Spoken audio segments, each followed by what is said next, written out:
They say all men are created equal. Shot! Master! I pull out the Glock! Full of suffering, succotash, son! One of your nuts is hanging out of your shorts. Real glass! You have a father, but your father's dead. Hello, everyone. Welcome back to the Too Sweet podcast with Lucy and Estelle.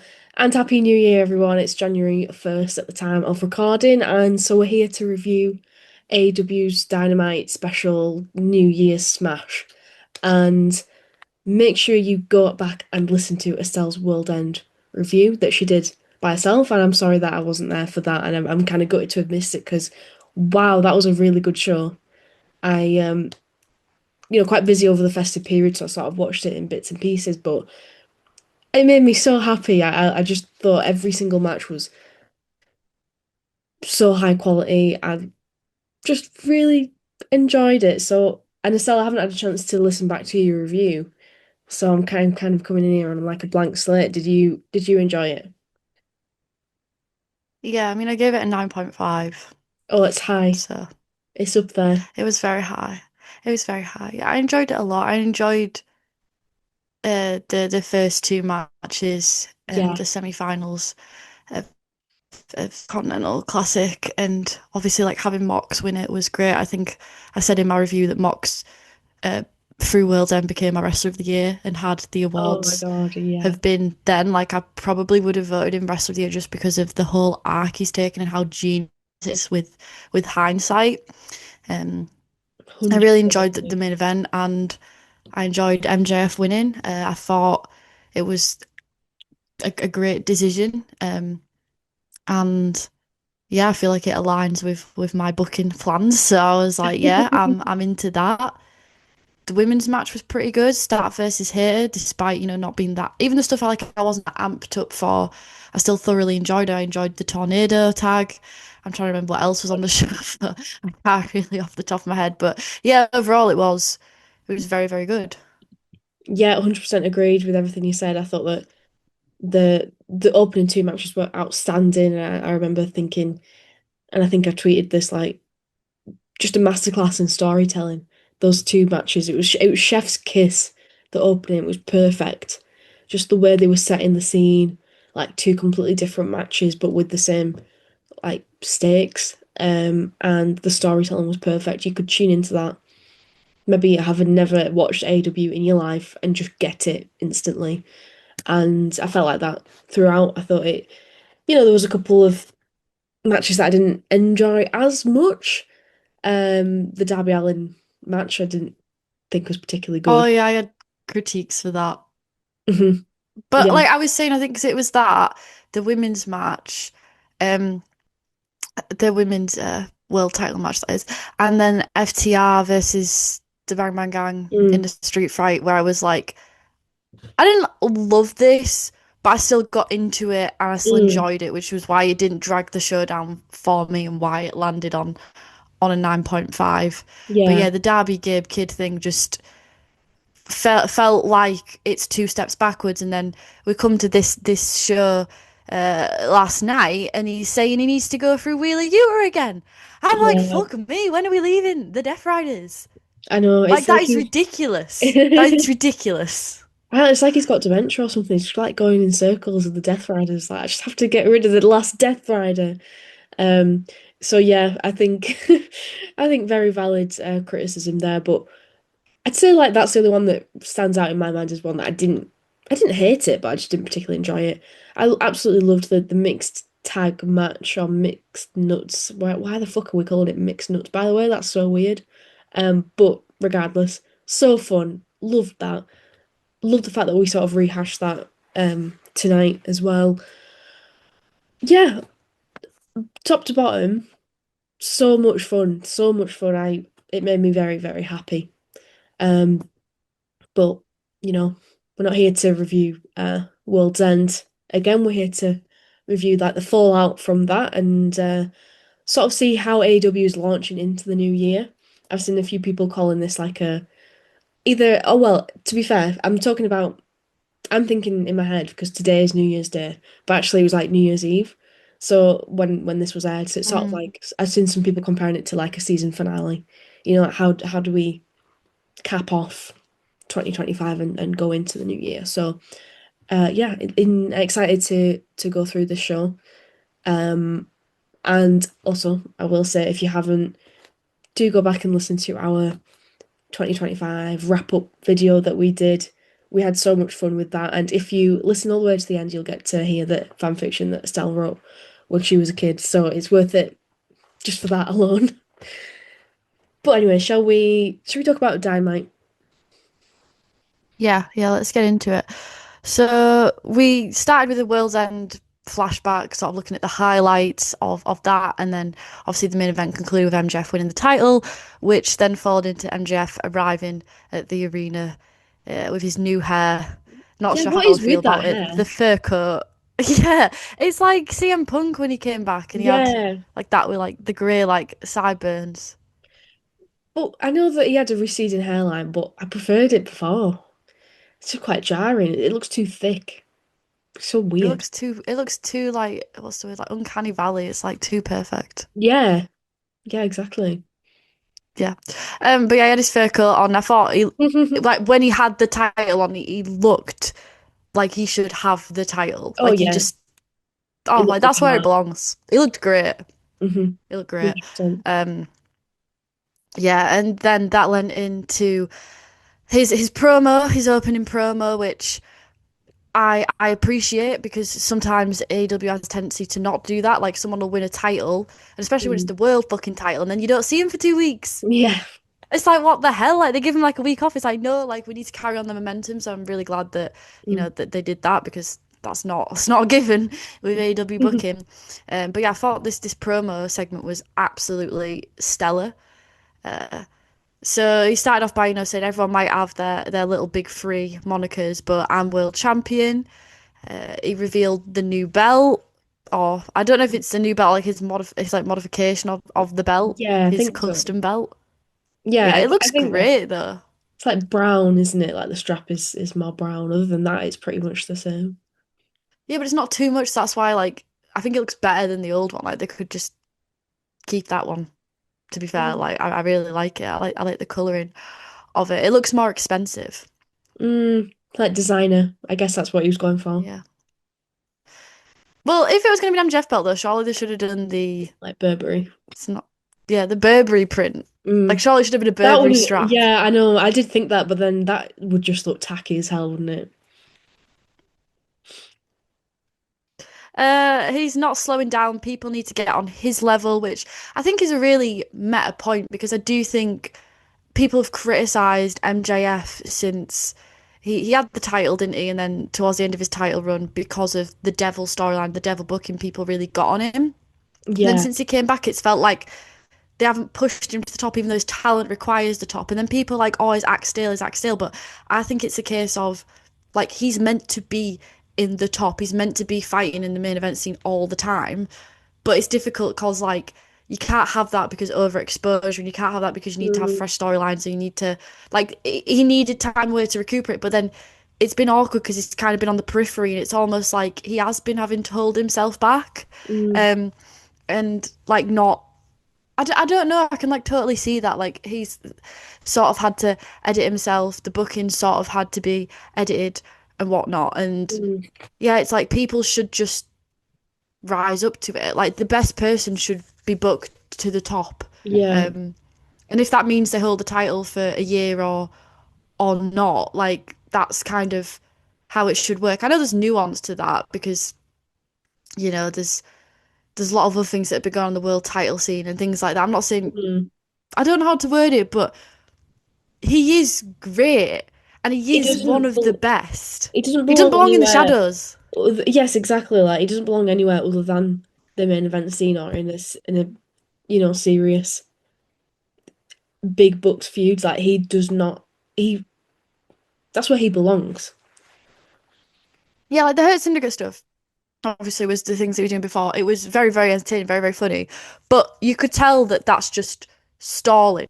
And like whenever you Yeah. see him do stuff that isn't the main event stuff, it's just so obvious that it's stalling. Whereas I Mm, don't really get that with other people. Mm, Like with other people, I'm like with Kenny, for instance, but I guess that's different because he's had like his injuries and stuff. But with other people, when they kind of take a step back, I'm like, will they ever go? Will they go for the world title again? Like, will they get that push again? But with MJF, it just feels like it's natural. inevitable. So we're Yeah. just kind of fucking around until then because we have to. He's But it's like, not the MJF show. I do get it, mm, but I get his point in this, and I do feel like it was kind of like a fourth wall moment. yeah. Or maybe I'm steeping it too much. It's always a No, I think that's possibility. a really interesting point. I think you're right because like he's like synonymous with that championship. Like it's his triple B. Triple B, baby. Hmm. Yeah. Yeah, Damn right. totally. So then he's bigging himself up, typical MJF, arrogant, narcissistic promo, and then Yeah. who interrupts him? But Kenny Omega, which really threw me because I've had Yeah, I quite wasn't a expecting that at tight all. vision for the booking, and I just thought like, oh, it'll be like Joan, a bit of Hangman, a bit of Swerve, and Osprey will come into it. I didn't think Kenny, and then the fact that like Kenny's promo was like, oh, I want to win the title one last time. Yeah. I'm like closing out my career. And Felt like quite I was final, like, didn't I it? want that so bad for so long. We've all wanted that for so long that Yeah. it's like, oh, we're doing What's this. We're happening? doing this Ah. now. Like there's so much going on and you're choosing to do it now. And I'm Mm. not criticizing that. I'm actually like, that's really exciting and really bold that you would choose to throw that in when you've got all this other shit. Yeah, well, I mean, when I just people hope least it's expect handled it. well. Yeah, exactly. I just hope it's handled well and like it's not a case of so obviously MJF's just won the title. So I hope but then again, like I said, maybe in my Wales End review, maybe before, I'm not mad at it being hot potatoed about a bit. Like I'm really not mad at it. Yeah. But I just hope it's not the case of like Kenny goes against MJF and like he doesn't beat him and it's just like filler. Like I genuinely hope that we do. Well, that could be it, couldn't it? I mean, that would make perfect sense. Like MJF, it's another feel good like big baby face moment for Kenny to be the one to dethrone MJF. Yeah. Yeah, and also like the way he did this promo, it wasn't like he didn't come out to the ring, it wasn't there, and then it was just like, even if I have to claw my way to the top, even if I have to go for competition to get there, I'm going to get there. Because technically he is kind of at the back of the line right now because there's so many other number one contenders. So I did like the way they sort of set that out. So hopefully they will pace it. But Hmm. yeah, there's just so much like overlapping right now that it's very hard to see where it's going to go, which is a good thing. It's a good thing, Oh, obviously. 100%. 100%. This could have Yeah, been quite 100%. predictable with if you'd skipped out like the Kenny bit and then just had what we're going on to now. I mean, it'd still be really good, but it would have been kind of predictable, I guess. So it's a little bit of sprinkle, a little flavor of something that you weren't, little bit of chili flakes on there, elevating Yeah, the. not just A, B, C, D, like actually mixing it up. And so you know all these story beats are coming. Like we know, guys, I've manifested that Swerve's going to turn Hangman, turn heel, and he's going to have his evil reign as world champion. And he's going to dominate the fuck out of the title scene. We know Ospreay's going to come back and he's going to win at Wembley. That's 100%, guys. We know Hangman's going to be betrayed and he's going to go down an even like darker character arc. We know that's going to happen. We know Kenny's going to get his glorious uh, potential final reign as world champion, and we know MJF is also going to have some kind of character work. He's clawing clawed his way to the top. He's made a lot of enemies. We know he's probably going to get his comeuppance. Someone was suggesting last week in the World's End comments that Matt Briscoe's going to beat him Oh, for, right, for the okay. world title. Yeah. But yeah, like there's a lot going on there. But I like the fact that we don't know when each one's gonna hit, and Yeah. that's really. And also Jay White's gonna come back, and he's also gonna win. But yeah, I like it a lot. It's It's really cool. it feels non-linear, which keeps you on your toes and guessing, which is good. It's always a good thing in wrestling. Yeah. Uh, I liked how he was like, this isn't Kenny the cleaner. This isn't the best Mm. bout machine. Like I'm a different person now. I'm a different wrestler. I'm at a different stage of my career. So what would happen if we went one on one now? Like who knows? And I liked that kind of the way he was sort of building it because it made it hype, but then it also made you have like a different expectation. Like, oh yeah, I'm not going into this expecting like a 5-star classic. I'm not going into this expecting like pandering to get 5-star from Meltzer. I'm going into this watching a man who knows he's about to finish his career soon and who wants to win the world title one last time, Hmm. which makes it feel like it has very high stakes, but also like I feel quite measured going into it. Like I'm watching it not for the moves or not for the performance, although I know it'll be great. I'm watching it to root for him to win, to be able Yeah. to close his career how he wants to, which I think was a really powerful way of framing it as well. 100%. It's like it's setting expectations. It also makes it quite sentimental because it's like he's acknowledging, okay, I can't do all the things I could do when I was younger, but this still means so much to me. So it takes maybe it takes away from the match being like this extreme physical, amazing spectacle, but it adds more emotion to it. Yeah. So then we have MJF reducing that down to being like, well, you weren't man enough to come out. Cue Hangman's music, he's in the stalls of his chain, and then Swerve. These two are so closely aligned, and They are again, obsessed with with my each other. conspiracy, something's cooking there. Like it's something is cooking there because why are they so why do they need to be like on each other's ass? Like why are they coming Mm, out together? Like yeah, just yeah, like why are we like besties now? Why are we doing that? And I get why we're doing that because they have like this respect for each other, but that still doesn't explain how Swerve in particular is able to get over everything to the point where he's able to act like that with Hangman. Like yeah, it doesn't fully it's add up. several steps too far. Yeah. So therefore, it's part of his scheme. Yeah. I mean, I've seen some And the way his people. music hit. Sorry. Yeah, go on.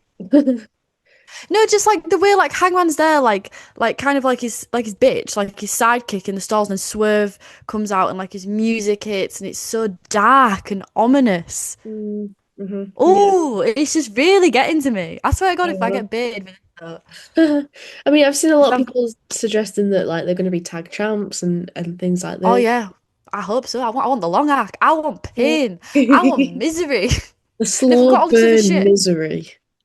yeah, if we've got all this other shit in like the world event, the main event scene, like that's non-linear. We've got all sort of shit like, yeah, we are gonna need to take Swerve and Hangman away. Oh, and the betrayal. The betrayal. Because he just Big keeps thing. referencing the most dangerous men, the most dangerous man. That's Oh what he yeah. calls himself. Yeah. Guys. Ouch. It's gonna hurt. It's gonna hurt, but you're gonna enjoy it. Because I just love heel Swerve. Like, I just think he's fantastic as a heel. Yeah. Yeah, absolutely he is. Truly. Um, but What yeah, so they come out and then security. what Sorry, about did you want to these say something? two in this segment though? So yeah, they like sorry to interrupt you. What you were saying, like they're trying to get to the ring to get at him. Jeff security is stopping them. And then like they work together. They're a fantastic team to take down security. He's hitting a fucking buckshot off the back of Swerve. I mean, this isn't just, oh yeah, we can coexist for a greater good. This is like we are Blood besties. We're brothers. kissing in the background, you know? Yeah. Yeah, literally. Literally. Um, and MJF running away wants to break into the ring. So I liked how he was like, I'm a professional wrestler. I'm not doing this brawling shit. You're gonna have to wait for me.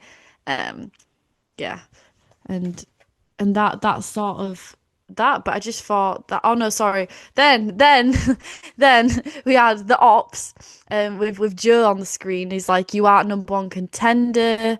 And I thought like it had shades of when everyone was going against the Death Rider, all these people popping up. And yeah, Hobbs and Hook are both gonna take on in respective matches against Swerve and Hangman next week. Uh, and there's going to be a no holds barred lights out. It's like Jesus Christ, like we're going from like 0 to 1,000. Yeah. Like it's like no holds barred, lights out. It's like he really took Hook, um, Hook being the cause of him losing his world title really personally. Yeah. Like I want to 100%. kill him. I want annihilation. I want to annihilate him. Yeah. And meanwhile, Hook's just stood there in his like fuck ass coat eating Cool Ranch Doritos. Yeah, he was like, "This is the greatest second generational talent," and he's just there eating Doritos. Couldn't give a shit about the whole situation. But I liked it. I felt like, because this variation of the Ops and the Ops Dojo, I feel like it does have aura. I feel like it does have charisma, and I felt like a bit sad that Joe lost the title because I was like, oh, like Mm. it's kind of sad for them, but I felt like, they still had momentum and the promo was good, so hopefully they can keep doing what they need to do. And it because all these people keep coming up, it almost stalls it. Like maybe Swerve would want to turn on Hangman sooner. Like maybe that was the plan. And when he explains it in a year's time, and he's like, "I was gonna turn on you, and I was gonna annihilate you then, but then we had to deal with Samoa Joe. Then we had to deal with this. Then we had to deal with that." He's waiting for the perfect moment to strike, and it's like it's never quite right. It's just Yeah. dealing with other issues. What? Yeah, I think. It basic Go. No, I was just gonna say basically is gonna be like the MJF Adam Cole storyline, but done right. Because no one's gonna be guessing it. No one's really gonna it's much more subtle. It's much more subtle. It's much more personal. Like these two actually do have like a deeper history rather than just like we were thrown together. I mean, like the Adam Cole and MJF one did have like sentiment. Don't get me wrong, because it was like MJF's first time opening up to someone, then being betrayed, which then has made him worse.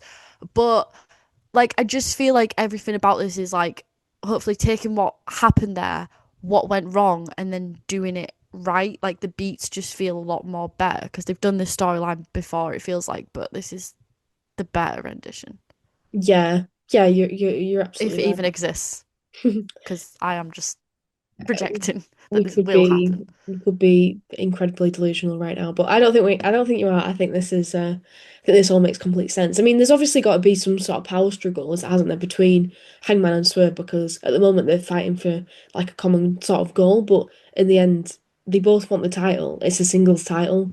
Who's going there's going to be some sort of power struggle over who gets their hands on it first. So it's kind of baked into the story. It's just how they choose to go about it, which will be the most interesting part. Yeah, yeah, definitely. So that was a great start to the show, and then we went backstage and we were with the conglomeration preparing for the mixed tag match. This was just hilarious. Hello, Citrus Boy. I The knew she word was of the going to call him day, something like that. I just the knew word of the day is asphyxiation because you'll be choking on these notes. it. Tony biting the orange, and then Matt Briscoe going, "Let me get a bite there." Those are my personal highlights from the segment. Yes, me too. Yeah, also, I think that Mina Shirakawa being a little bit jealous of Orange Cassidy and Tony Storm is really cute. Yeah, that's her lover. Exactly. That's her lover. We love a messy stuff. But yeah, it's everyone within this sort of conglomeration vortex are just highly entertaining, full on personality, and it's just great to see like the crossover and see them work together. Because who would have thought it when like multiple people who are entertaining work together is very very entertaining. It's mind blowing. It's mind blowing. Yeah. But I'm all here for it. It's warming up my heart. It's giving me a bit of serotonin. Yeah. Orange Cassidy and Tony Storm, I mean, this is what I've been seeing people say as well online. Turn the trios championships into intergender. This is the perfect time to do that. Just make it fucking happen. That's such a good idea. That's such a good idea because like they're kind of dipping their toes in with intergender. The intergender trios in Lucha Underground were fantastic. Like Yeah. sorry, the intergender trios in Lucha Underground really opened my eyes to to intergender wrestling. I thought it was fantastic. So yeah, absolutely, because we've been complaining for so long, like, what is the point of the trios titles? Like, they have no meaning, they have no weight, and they just distract from booking the tag titles, it feels like. So Yeah. absolutely, that is such a good idea, not just because it would be entertaining to see Orange Cassidy, Mina, and Tony in their little throuple, but just in general, that's so good. It would be it'd just be more diverse, give more people more things to do. Overall, lots of wins from that. Yeah. But then it feels like only recently we've started to get this sort of stuff. So Yeah. it feels like AEW and Tony have just been really hesitant for some reason to fully pull the Mm. trigger on it. So I don't know like how far away we are from that. I guess this might be like them testing the waters to see how like audiences respond to it.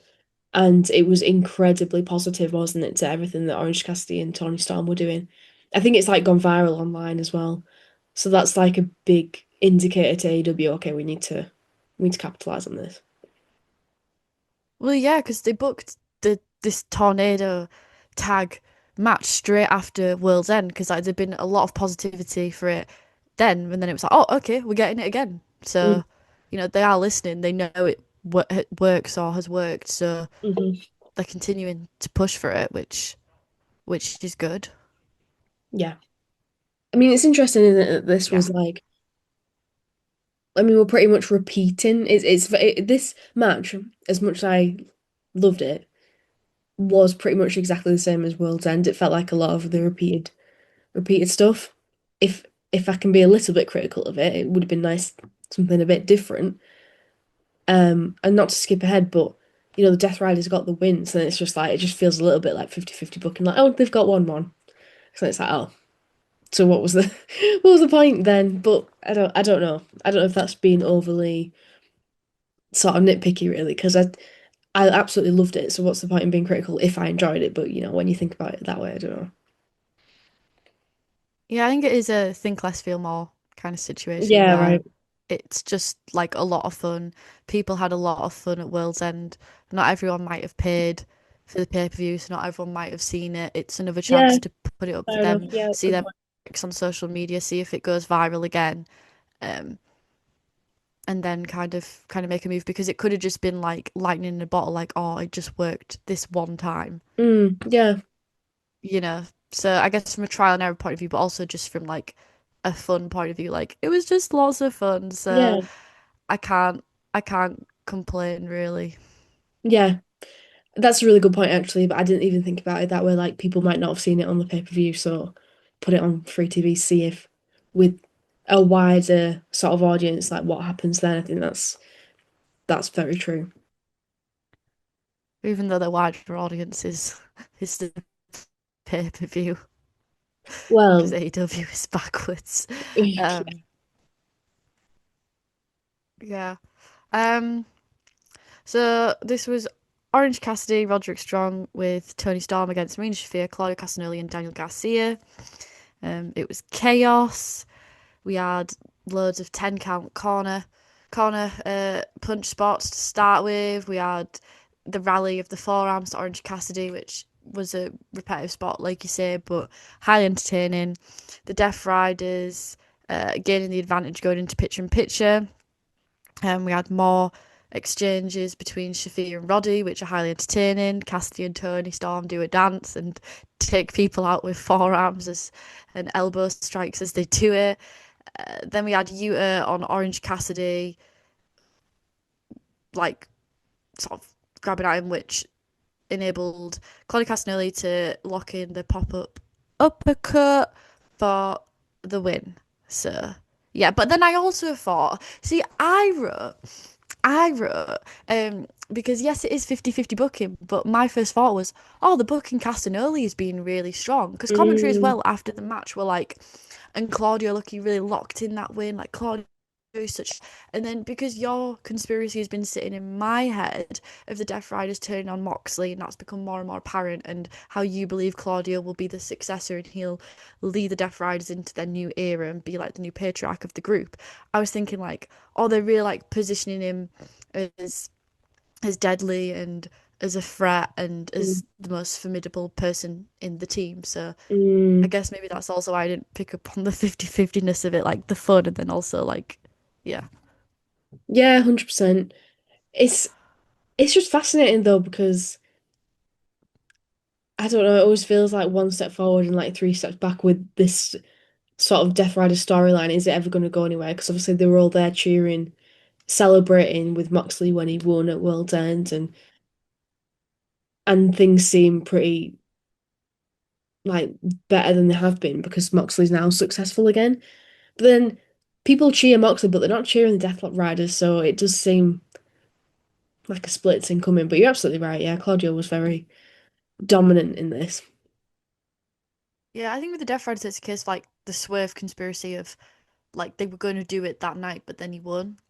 Mm, So now, yeah, because the whole like they weren't MO is, expecting him to win. yeah, the whole MO is we need to get rid of him because he's a weak old man and Mm, he's shit. Like, but when the weak old man is now winning, it's like, uh.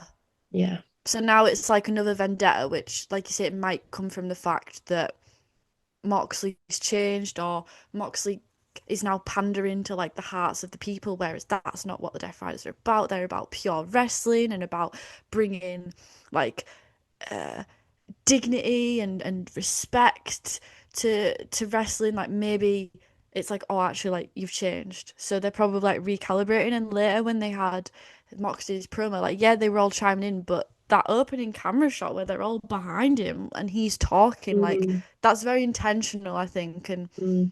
I think it does lean into the fact that the split is coming and there is still tensions there. But it Oh, is all just how you interpret it at the end of the day and how yeah. cynical you're feeling on the day. Yeah, precisely. But I hope I think I think you're right. I really hope you are. Yeah, we're manifesting, baby. We're manifesting. Uh, then we had Mercedes, a vignette of her achievements over the past year as Ultimo Monet.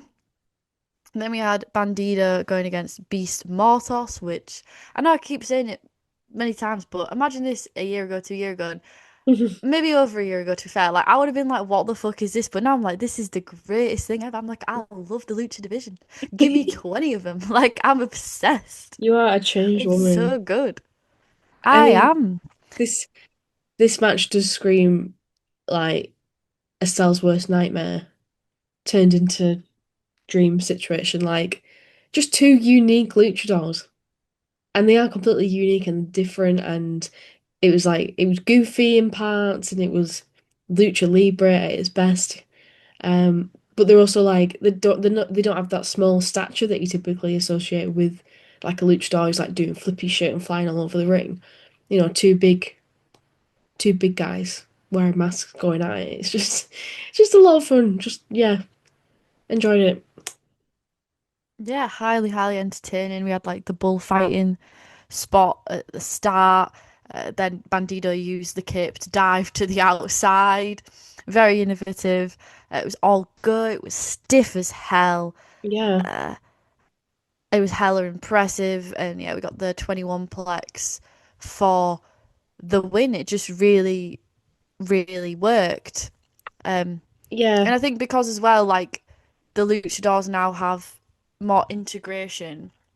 hmm Um, like Bandito's part of Brodito, so he's in like the tag division, but then also he won the Dynamite Diamond Ring, oh yeah, so he's going against MJF. So it also just feels like you care about him more and like hmm he's more involved anyway. It's not throwaway, yeah. It's not you know, isolated. all these things like interlink, and I think that also leaves an impression. But yeah, I think like as well, like yeah, the booking's gotten better at Luchadors, but I think also like they themselves, and it probably is like a sim.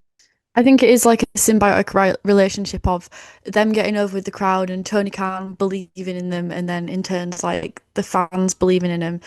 That they've also come on leaps and bounds through confidence. I think confidence is the main thing, and the confidence to try out new things, and the confidence to lean into what makes that style of wrestling unique and the strengths of it and positioning that at the forefront rather than trying to edit it down or tailor it down or make it palatable to Dynamite. And I Yeah, think like I said, that's the symbiotic thing, and it's also like the culture that AEW's built of like all styles of wrestling are welcome. Like World's End, you had so many different styles. You had the street fight, you had whether you love it or hate it, the Gabe Kid Darby Allin hardcore style. Like you've got that, and there definitely is a place for that. You've got the Continental Classic, which was all about like 5-star classic pacing, oftentimes slugfests that knocked you off your feet, and then you had like dramatic entertaining the main event scene, and there is a place for the luchas in that as well. Yeah. So but yeah, I think you can tell with Bandito, like he's really come along as a performer. I don't just think it's a case of like, oh, I didn't get it before, although there definitely was an element of that, but I think there's an element of like they're confident enough to do what they're good at, and it's just getting better and better. Every week it's just getting better and better. So hell yeah, Bandito world domination. I love it. Yeah, I totally agree with you. I think you're so right.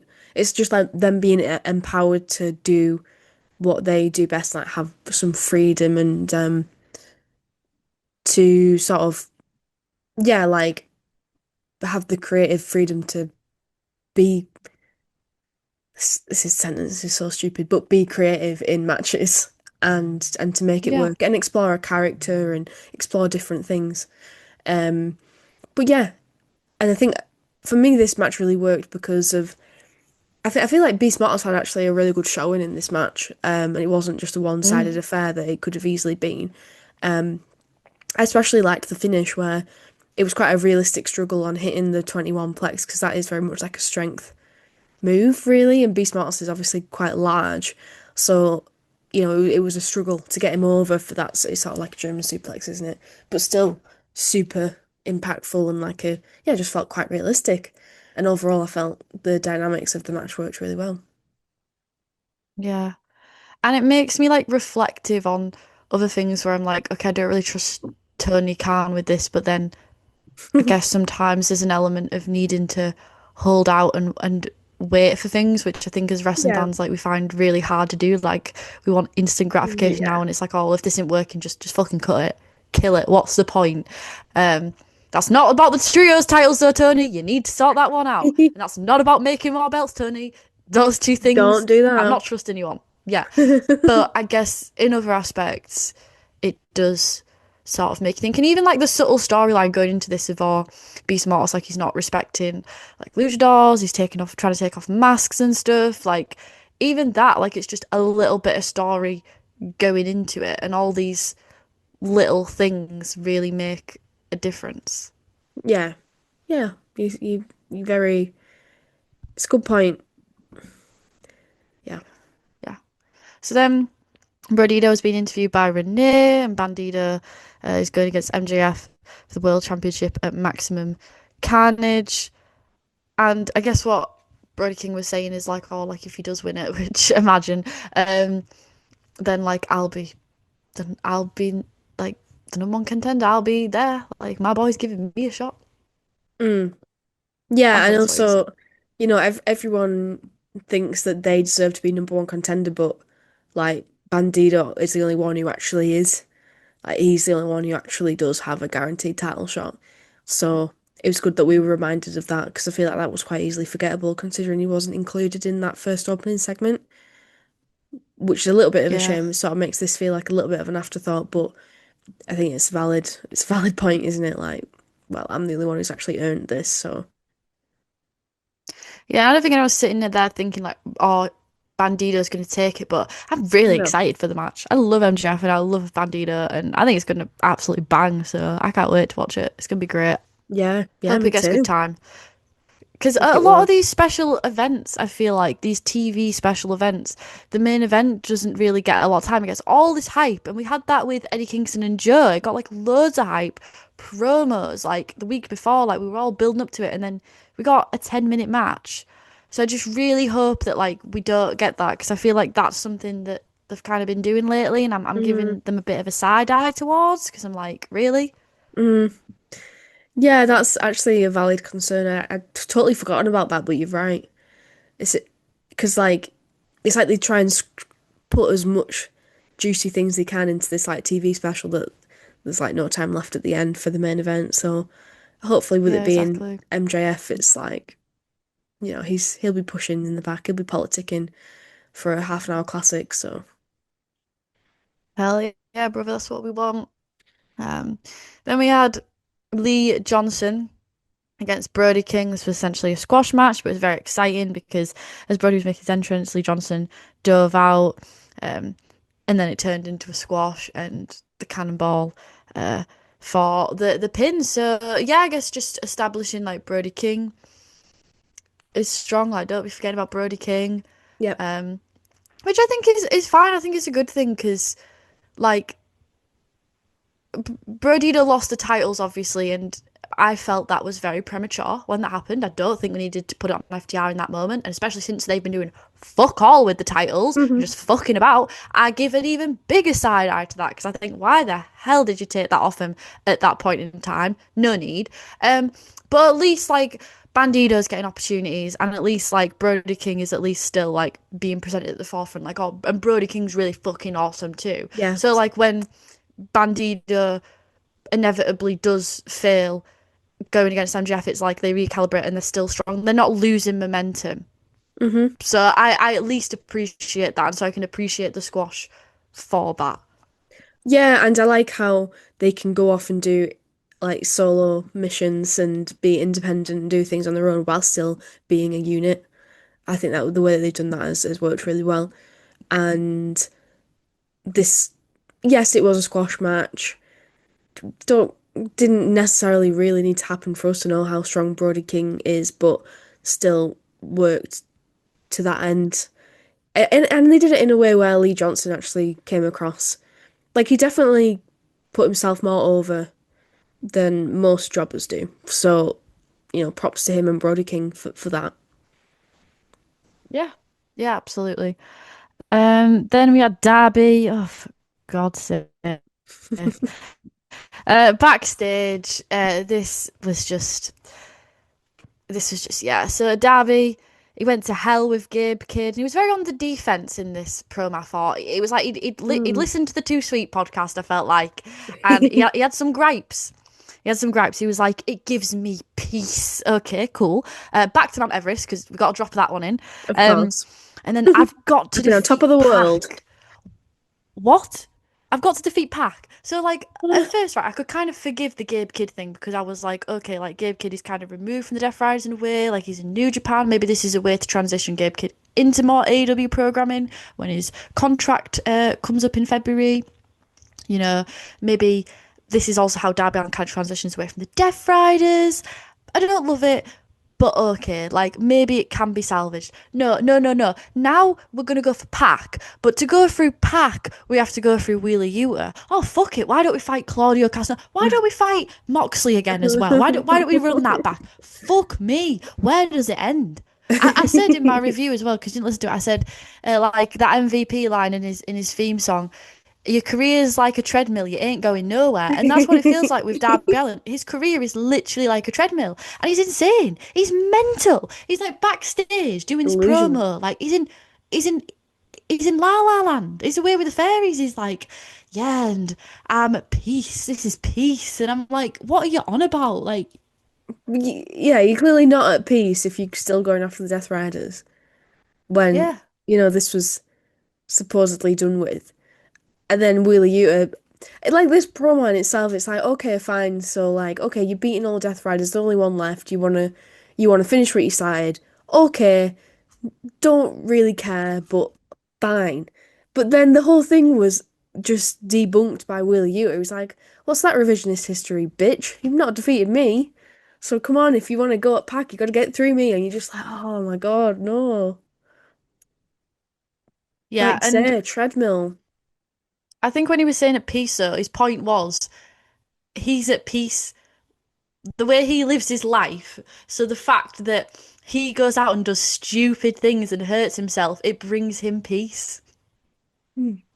Well, peace don't make money. Well, Peace okay. don't put ass in seats. Peace don't sell tickets. Peace don't fill a house. Like, what are you on about? To Warner Brothers Studios or whatever. You're going to go to Tony Khan. You're going to go sit in this room with all these executives and be like, well, it brings me peace. Are you crazy? Like, are you crazy? I know the answer to that, but like, oh my God, it's just like, what? I feel like I'm in a fever dream. And there's all like these skulls in the background, and like his makeup's like melting off his face, and it it's like a nightmare. Skateboard and There's a skateboard floating around. It's like a David Lynch film. It's like Twin Peaks. It's like, what the hell is going on? I feel like I'm doing drugs. Like, I don't understand. Like I'm I know, but smoking the thing something. is, like, then he'll go off and climb some other mountain or go do some other like ill-advised thing for 6 months and Do be you off know? Do you TV. know what I need? I Mm. need The Climb by Miley Cyrus and edit to Yeah. Darby Allin. There's always gonna be another mountain.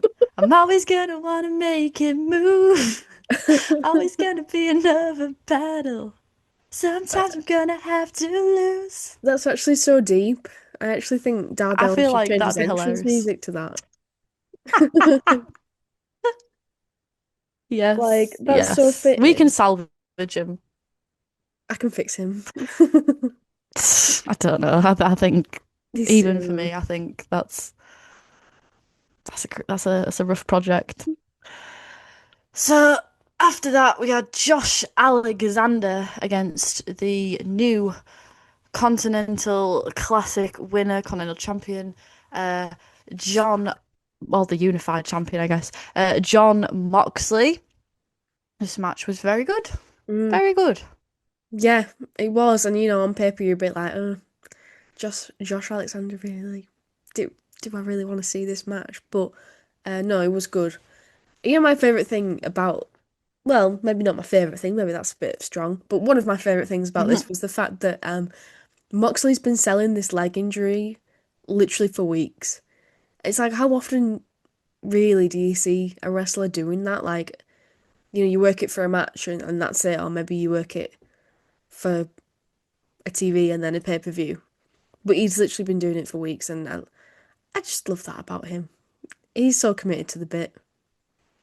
Yeah, very lost art. Not something you you see a lot. Also, going back to the Darby Allin thing, I just want to get your thoughts on it. What did you think about William Regal? Because he made that post Oh, about his neck injuries and stuff, and then there was a lot of opinions spread. Because obviously, a lot of opinions from younger wrestlers who are wrestling that dangerous style.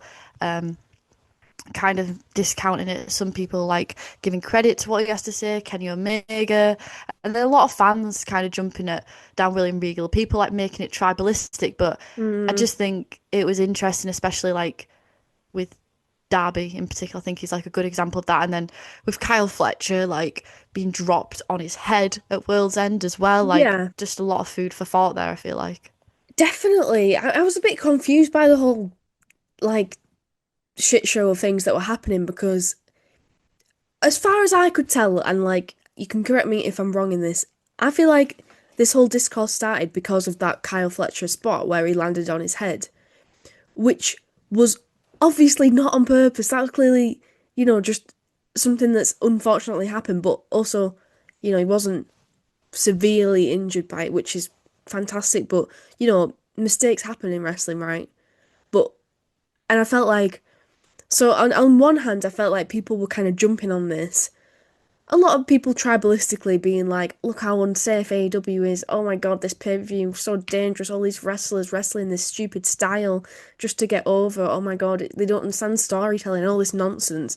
I'm like, one thing happened. Yes, it's bad, but it was one thing. Like, if you've actually watched the pay-per-view, which most of these people haven't, you wouldn't be saying that. But I'm not saying that it's wrong to tell younger wrestlers protect your fucking neck, protect your head, think of long-term stuff. Do you know what It's so difficult because William Regal is not in the wrong for saying fucking look after yourself. It's not worth it. It's not worth a lifetime of pain. He's not wrong for saying that. And if you're going to listen to anyone, you listen to a veteran who's been there and done it, and he's literally broke his neck twice, I believe, and is living with the impact of not looking after himself, of not telling people he broke his neck, wrestling on a broken neck, right? Yeah, you take advice from that guy, obviously. And there's no ill. I don't believe there's any ill will behind him saying that, but I do also on the same sort of two sides of the same book or whatever the fucking metaphor I'm looking for is. I don't know. Same book. I also think that him saying that and he sort of began this paragraph by saying I've seen some concerning things from last night regarding the pay-per-view. I think is feeding an unnecessary narrative that like AEW is dangerous or something, which it's not. I don't know. That's it's difficult. It's difficult because who the fuck am I to say? I'm not a fucking wrestler. I don't have neck injuries. I don't know what it's like. But then I know people personally who literally, I know a guy my age who from wrestling has a fractured spine and he can't wrestle ever again. He's retired from wrestling at 25 years old. So it's like, it's no fucking joke. It's And hard. that's Yeah. impacts their life. Because, you constantly, you're in pain. That changes your life. So it's not a black and white situation. Is basically what I'm trying to say. I don't know. What do you think? No, I agree with everything you said, and I feel like you said it more comprehensively than I ever could. I think it's a very balanced take and very, very fair. I couldn't really like pick it apart, but then like hearing you say it, I'm like, oh yeah, those are all the opinions I have.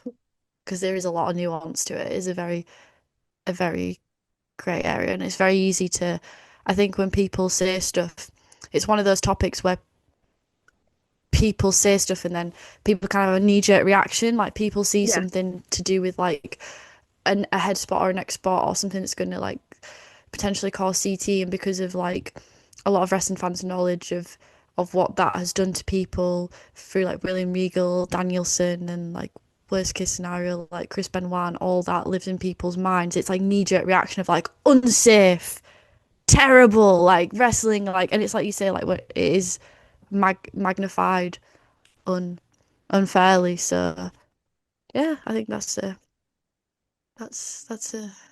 interesting balanced take. But it's I just agree. so like, how can I, as a wrestling fan, watch an amazing match and then think, oh well, that work rate was really high. That's really dangerous. Oh, that's a shit wrestler. Do you know what I mean? Like, I'm not. Am I supposed to morally watch a wrestling match and not enjoy it because this person has decided to take a risk? I don't think. I don't think that's not really the point, is it? It's more like, has the wrestler like made the correct decision and are they wrestling in a way that is sustainable while still like, telling a story and putting on a good match and entertaining the fans. There's so many avenues to it, but it is so much more nuanced than you can be a spot monkey or you can tell a good story. Like it's really not. It's not It like that. is in some people's brains, Mm. But then but it's just yeah. just the lowest of the low people turning it into a WWE versus AEW thing can just honestly fuck off on both sides of the argument. If you're doing that, just turn yourself off from the internet, go get a different hobby, take up jogging or something. That's Jogging, speed walking. That's a real or thing. maybe You can jogging's go too, and like do speed jogging's got working. impact on your knees. Maybe that's too dangerous. Maybe you should do something safer. You know. Yeah, speed walking. And tell a good story. I don't know what I'm on about. Okay, we're gonna start talking about John Moxley Yeah. and Josh Alexander. Yeah, so Mox very banged up. His tooth smashed out of his mouth, the ankle, Oh my the God, how badass was that? Fletcher had locked on. Yeah, I know, sick. Jeez. Uh, but I did think Josh Alexander was a good opponent for this because it's like he's there to prove a point. Like he is two-dimensional, but then it works because his whole thing is just I want to beat Mox and I'm going to be vicious in doing it. So then like for the first half of the match, you've got Moxley fighting back quite diligently against Josh Alexander, but he's banged up and he's hurt, and that makes him very sympathetic when Josh Alexander is kind of getting one up on him. And able to target his injuries. Then we had Mox fighting back. I thought this had a great run time. The crowd were behind him, and he was able to have Josh Alexander tap out the chokehold, which I just think the whole match and all of the beats it hit was a great display of Mox. It was almost like a showcase match of like, this is Mox's character arc, this is where he's at, this solidifies who he is going forward, um, his rootability, and this is why he won the Continental Classic, and this is our unified champion going forward. And I thought that it was excellent. Yeah. Yeah, I totally agree. I think this whole face turn has been masterful. It's a piece of art. And I totally agree with what you said about him being like wrestler of the year after World's End. I mean, Such a shame, isn't it? yeah, yeah. Such a shame. How I don't know how I mean I do know how he's done it, but you know what I mean? I don't know how he's pulled it off so perfectly, and you can argue, was it the plan all along, or is it just the way it's happened and he's run with it? I don't know, but just been really organic and beautiful. And I'm here for Moxley getting cheered. It's beautiful. Yeah. And then at the end of the match, we had MVP and Shelty B coming out, so that's what we're gearing up towards, which is very tasty. Yeah, 100%. Oh, that's reminded me just a little point I wanted to make as well about the fact that Moxley he was doing like the finish. He was sort of going Danielson mode on the elbows, which I think is interesting. And also he did a sleeper rather than a bulldog choke, which I think I don't know, I think there's something about that which is the bulldog choke is more aggressive, I feel, whereas the sleeper hold is more like a desperate attempt to put them to sleep. So I don't know, I feel like there's a little bit of attention to detail from Moxley there on the changing up of the way he ends the matches. But yeah, excited going forward. That'll be a interesting challenge for him, like someone like Benjamin who's so much bigger than him. Um yeah, looking forward to that. Yep. And then we go backstage and we've got the Triangle of Madness. Tekla, wow, what a woman. Get this woman away from the other two. She is a bright light and she just is a fucking beacon. I think she's gorgeous. I have the biggest crush on her as well. She's up there with me. For me now, like obviously, me and Shirakawa, wow. Wow, wow, wow. Chris Statlander, wow. Wow, for a very long time. Wow. Wow. What a woman. Um, but Tekla, oh my God. Oh my God, like she came in, I'm like, oh my God, that's my wife. That's Do my you wife remember? right there. I mean, they're all wife. I've got like a harem. But Do you remember oh my, in I'm such a simp Manchester? for her, genuinely. Do you remember in Manchester when she came out with the belt and she was whipping them? We both just sat there like, whoa, Speechless, just like whoa. taking it in. Wow, Yeah. whoa. Um, Yeah. So the this is funny. Sisters of Sin, we are here to Yeah, win. that's Fuck literally me. what I wrote down was Tekla What are you serving doing? cunt. Julia and Sky Blue were serving monotone. Yeah, and I think it's even Yes, worse Queen, because give they're us next to nothing. her, and it makes Tekla shine more, but it also illuminates the distant. It's not saying they're absolute dog shit because they're not, but Yeah, like they're kind of doing they're it on good in purpose. Like, ring. What you think do? What do you think they're doing it on purpose? well, yeah, They're being sort of. shit on purpose. I think No, they're they're doing the not. monotone thing on purpose. Yeah, but in their head they think it's cool, like dark and edgy, Yeah, like right. we are the sisters of sin. Yes, that's what We I are mean. here to win. Yeah, like they think yeah, but they think they're cool, man. But it's like it's just bad. Like when someone's at the front of the camera, I'm here, I'm gonna kick some ass, and then people in the back like sisters of sin here to win. It's like what the fuck? Like no, she needs to just get away from him, drop him like dead weight, and just boom, boom. Anyway, in this promo, she was talking about she's coming for stats, so she's coming for the title. I put God Tekla deserves the world. Like, yeah. Belt her up. But yeah, she just needs to, as I float down on the camera, come back down to earth. Whoop. Um, yeah.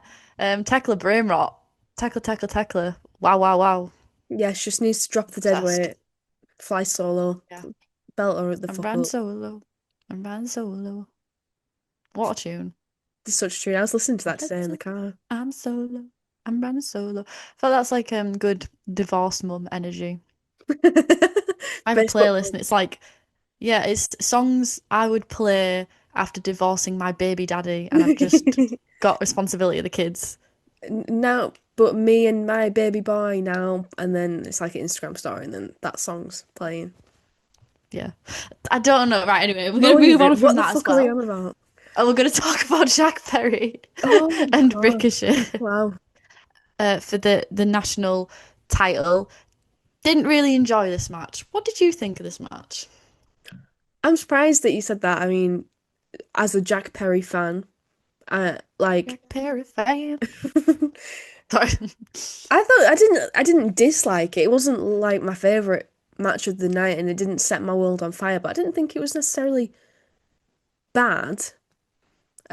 But I think the fact that they were relying on sort of like outside interferences and stuff, Gates Wagner quite a lot, stopped it from getting into a proper pace that, these two are quite capable of. Yeah, I mean, I do get it, like the demand and Ricochet's act is being a heel and being a cunt, and it makes sense that they're kind of doing his dirty work. But I feel like one, it was too much, and Yeah, I could never actually get into the match or get into the wrestling. And I was looking forward to seeing these two kind of going at it and having some didn't really more get that. exchanges. I mean, they did have some cool spots. Like what was it? The the I can't read my notes. The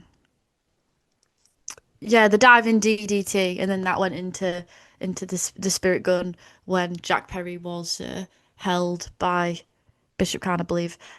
He grabbed the boot of Jack Perry. So like there were like these little moments of like athleticism, but I just feel like it was too much on the Yeah, outside. It was like yeah, Bishop Khan, Toliona, and Luchasaurus, and it was just too much interference. So I didn't I didn't like that. And then I just felt like it was absolute overkill that Toliona goes into the back and then suddenly Luchasaurus is dead. We don't see anything to explain this. We're just meant to believe it. I don't believe it. I think it's bullshit. Um, and then he gets absolutely annihilated. They get like the barricade, like crushing his arm. They then got like the chair.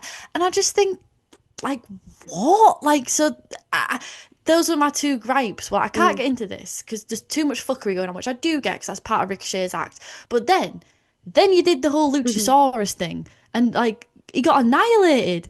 Yeah, and it I was don't like, get it. It makes God. no sense to me. If it was both, right, if Toa Leona Mm. and Bishop Khan had both gone backstage and then Luchasaurus come out and he was like deceased, I'd be like, okay, that's the numbers game. I get it. But like my brain just couldn't wrap its way around it. And then he was just getting absolutely beasted by him. And I was like, this makes zero sense. I mean, as a wrestling fan, the segment is cooked when even you're going, I don't believe that.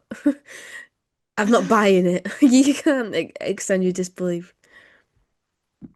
No, and it was just the fact like that it just kept going. Like now we've got a chair on it. Yeah, I Like it was just mean, like 0 to 1,000. Like why are yeah. we going this hard? And then like they got the barricade thing. Why did they Yeah, need to do that? Why that of all weapons did you decide to do that? And then it was then too like much. they put it on his leg, and it's like surely if you have a thing this big, you just cover his whole body, and just smash his face in. No, no, you use it to really injure his leg. It just was a bit daft. Lame. Yeah, yeah. Then we had the Death Riders backstage. Like I talked about this. Mox, uh, yeah, Mox talking. He's got words for the Hurt Syndicate. Hewitt's got words for Darby. He has to go for him to go to Park. But Yada yada. Yeah, don't have much else to say about that. no, me neither. Kind of already So I kind said of what already I said it. thought about it earlier. Then we had Mercedes. Willow is ready for the TBS match. Uh, she's been waiting for it since she lost to Monet all those days and months ago. Yeah, I was like, yeah, damn, yeah, valid. I'm freaking hyped for this. And as soon as Willow got the pin on Mercedes at World's End, I was hyped for this. I was like, yes, title shot incoming. Fuck yeah. Well, the match actually got spoiled for me this morning on Instagram, and Yeah, I found another account I had to unfollow, which was annoying because I would have liked to have watched this, or I mean, we hadn't got to the match yet, but yeah, it was a bit annoying that it got spoiled.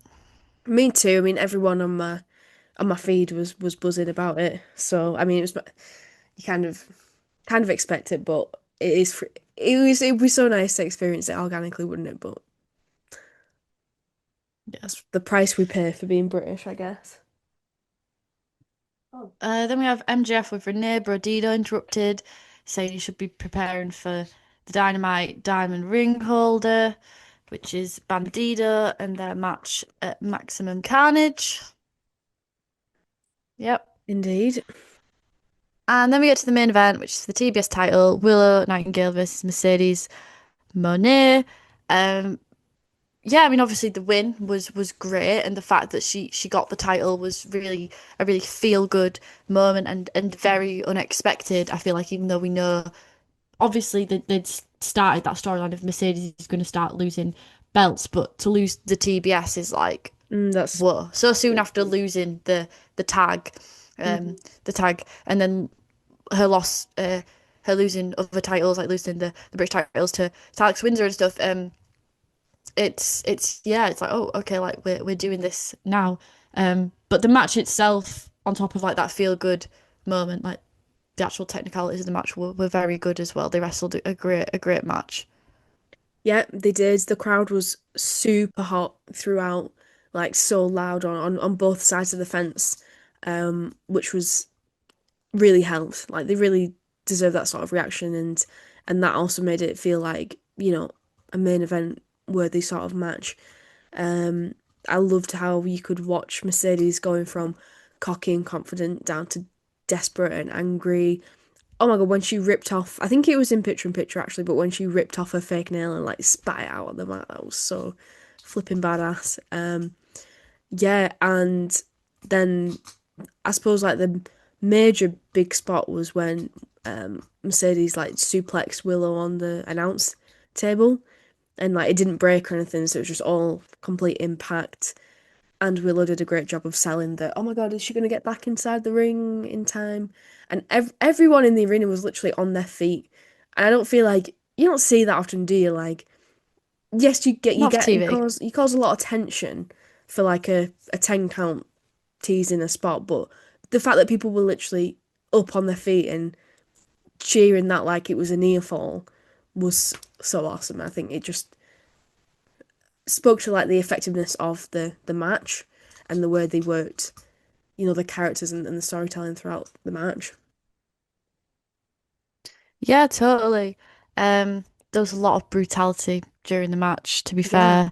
fair. And Mercedes' aggression and frustration was starting to slip through how aggressive she was. I liked how she was wearing like a Mercedes Moné, Ultimo Moné, sorry, gear.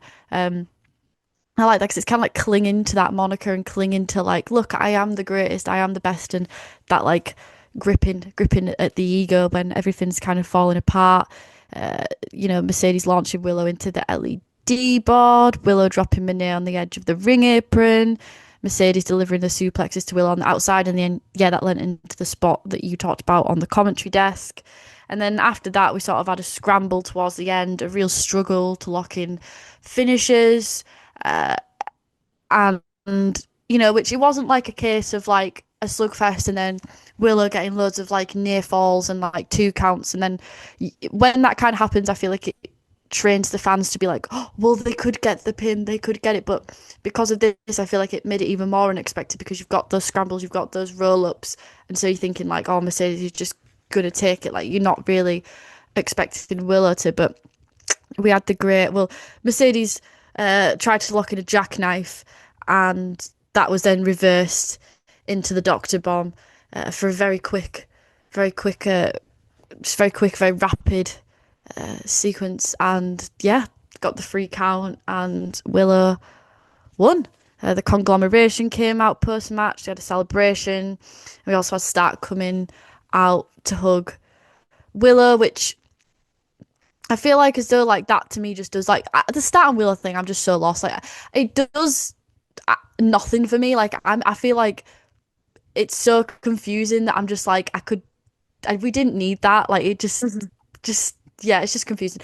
But yeah, I'm really happy for her. But then also I couldn't help but feel like, well, now she's the tag champion and the TBS champion. Like that's a lot. Not that she doesn't deserve it. Like she absolutely does deserve to have two belts. Like and she'll carry it well. But it's like okay, Yeah, I think my only reservation with that is the fact that you'll probably only be able to defend one of those on a pay-per-view, which is just yeah. pretty shitty for the women's division as a whole. Like, and I know it was kind of like that anyway, really, but it's even more so the case when, one person holds both titles. But no, I think that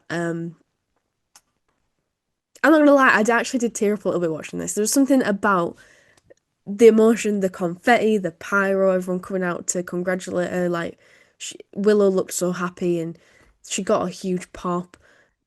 First woman in AEW to hold two belts at once, like history making legend. Just felt peak, peak, peak happiness. Like, yeah, we're ending the year on a high note. And what I liked about it was that Mercedes obviously didn't make it about herself because, it's Willow's moment, but, they did sort of subtle camera work to show her. She didn't just rush out to the back. She was there. She was like just looking very miserable, very sad.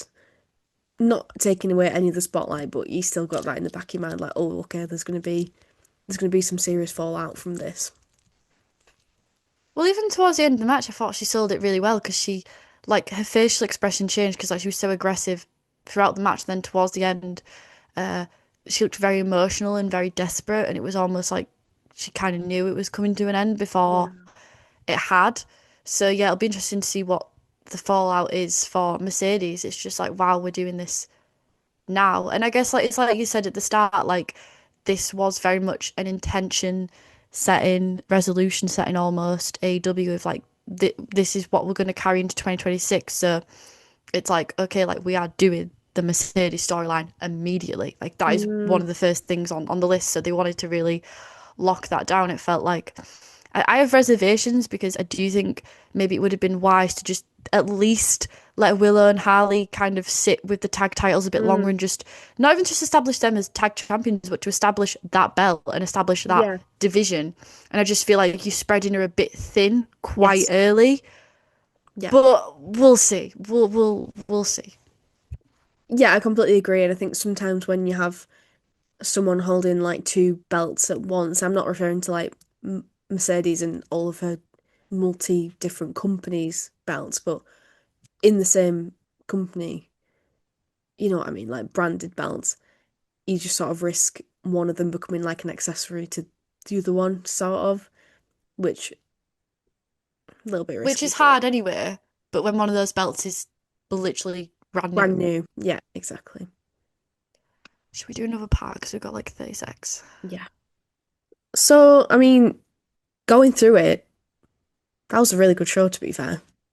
Um, I enjoyed like pretty much everything. I know we've talked a little bit about some of the things that didn't land. So it's not a perfect episode, but of course it would be difficult to be perfect. What are you thinking for a rating? I think when I first watched it, I was more high on it. Going through it, I think I've realised the things that irked me, but obviously they're very small. Um, I think a 9 is the most reasonable uh, rating. I think it definitely deserves a high rating because obviously Willow's victory is huge. The wrestling was great, the matches were great, and I think if we're regarding the success of this episode based on the intention setting, what are we doing in 2026? It felt like it really did that. Like all the way through, it benchmarked everyone who was featured on screen, barring Brody King in his squash match. But even still, like that had some intention setting with like, well, Bandido's doing this and da da da. Everyone had progression in like what they're going to be doing and what the next storylines are. And yeah, I think that opening promo was stellar, and then the fact that we closed the show with the TBS match was great. And yeah, all the bits in between. And yeah, I'm happy to give it a 9. Yeah, me too. TBH. Me too. I agree with you. I think that's very fair Cool. because the slightly negative things were very minor. So 9 is well deserved, and it is great. It's great to start on such a high note. Start the year on, hopefully, as we mean to go on. So we will be back next week, as always, with another Dynamite review. So do subscribe if you haven't yet, to make sure that you don't miss that. And you can also turn notifications on. There's a little bell if you want to do that on YouTube to make sure you don't miss any content. There may be some bonus episode, a bonus episode coming up, maybe very soon, maybe, perhaps. I don't know, maybe I'll just leave you hanging on that one. And also, if you're listening on Spotify, follow. 5-star rating goes a really long way to helping us to reach more people. So, yeah, as always, thank you so much for listening. Let us know what you thought of Dynamite as Estelle is going back and forth on the camera. But yeah, we'll if not before, we'll see you next week. I must bid you adieu, goodbye, and good night, bye. I wish you died in the womb!